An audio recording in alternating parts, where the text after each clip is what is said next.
There was a movie that came out when I was younger called Beverly Hills Chihuahua. I love that movie. Just like many young kids, I watched it over and over. Once it was finally released on DVD, I begged and begged my mom and dad to get me a Chihuahua. No other dog would do. My mom, with begrudging support from my father, got online, looked at all shelters in Kentucky to see if they had one we could adopt. After she could not find one, I told her to just buy one. There were plenty for sale. She absolutely refused. I remembered her saying she did not care if I had a Chihuahua, but we would not be buying one. I was upset and am certain she was being unfair. Then one day she took me to a shelter. There were so many dogs there looking for a home. I finally found the one I wanted to take home. My mom worked everything out with the staff, and then I saw her writing a check. I did not understand how could she be paying for this dog. That was not a Chihuahua, by the way. But she would not buy me what I really wanted.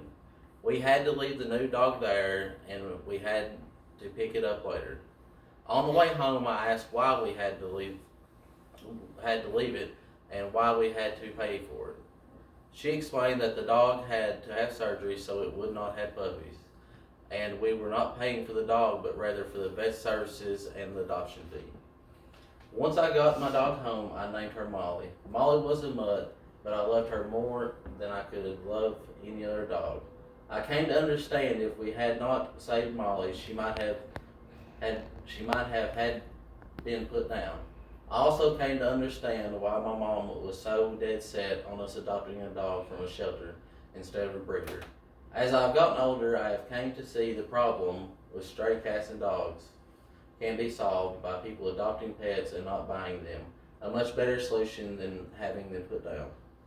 According to the ASPCA, it is estimated there are over 70 million stray animals in the United States alone at any given time.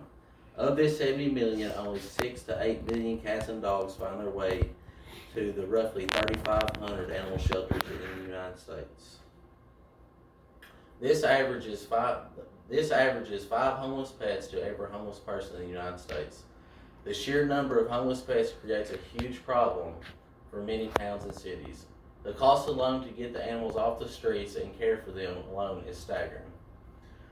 Of the millions of animals that make it to the two shelters in a given year, not half of them manage to get adopted. Many of them find themselves in kill shelters, meaning if they are not adopted within a particular frame, they will be put down. In the United States, an estimated 4 million animals each year are euthanized because they were left in a kill shelter and never claimed or adopted.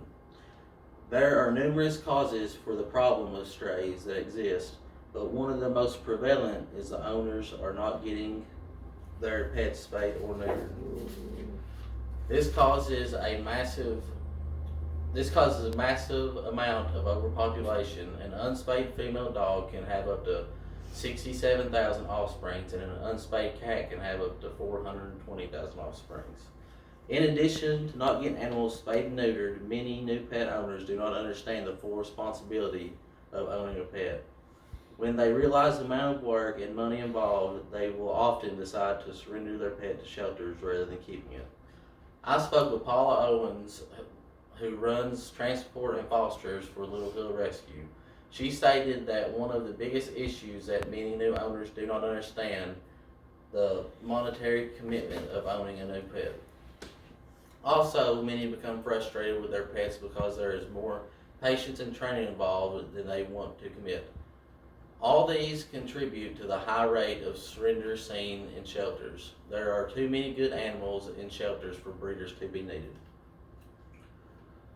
Even buying from breeders only creates more of a problem since these animals who need a home are overlooked, and breeders do not always have the best reputations.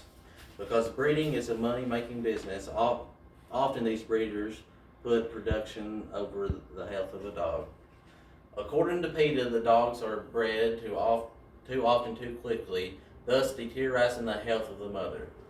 Large quantities of dogs cause there to be overcrowding in kennels, causing numerous health issues. According to the following chart, ASPCA, 34% of the dogs come from breeders, with only 23% coming from shelters. This is 11% difference. That 11% would make a huge difference to a considerable number of pets looking for a home.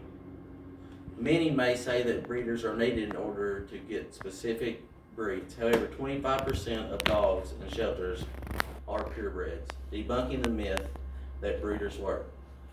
Look at these two pictures and tell me if you can see the difference between a dog that was bred by a breeder and a dog that come from a rescue shelter. The staggering numbers seen across the nation demonstrates stray animals are concerns. Many of these animals are sick, roaming the streets for food and shelter. This is not only a danger for humans, but is also inhumane for these animals to live like this. Many are malnourished and suffer from many diseases, finding themselves suffering horrific fates. Strays also live in shelters, many of them being kill shelters. Much of this consists because people do not get their pets spayed or neutered, do not understand the responsibilities of pet ownership, and do not know how to train their pets properly.